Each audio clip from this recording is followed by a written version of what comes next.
بسم الله الرحمن الرحيم الحمد لله رب العالمين السلام عليكم ورحمة الله وبركاته وعشر كيني English grammar كاها قيبتيسي لواد أيانو قادنينا parts of speech سيديدي قيبوض هذا لكا وحين كسو قادن اللبا كميدا قيبتين اللواد وحين كو قادن دونا اللبا كميدا سيديدي قيبوض هذا لكا together please أنو دسعونا فضلا number 3 adjective Adjective صفة Adjective is a word or area that describes ereygaasoo qeexa ama wax ka sheega a person qof or thing ama shay Adjective-ku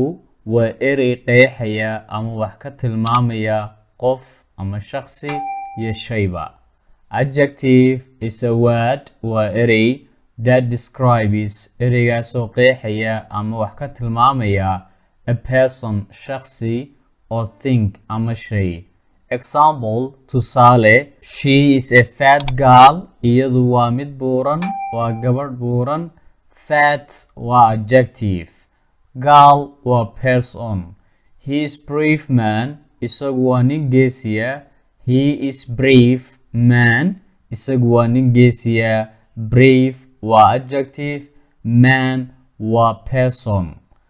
he has big blue eyes isagu waxa uu leeyahay indho waaweyn oo blue ah big blue waa adjective eyes waa noun thing ah they talk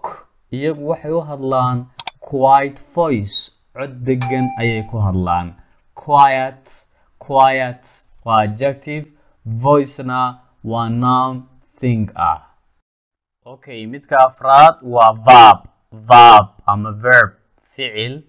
verb ficilku is a word waa erey that tells ereygaasoo inoo sheegaya what somebody waxa uu qof or something ama uu shay do or does uu qabtay shay ama qof waxa uu qabtay ayuu inoo sheegaya verbku example tusaale he teaches English isagu waxa uu dhigaa Ingiriisida teaches waa verb she cleans room guriga ayay nadiifisaa cleans waa verb it eats banana moos ayay cuntaa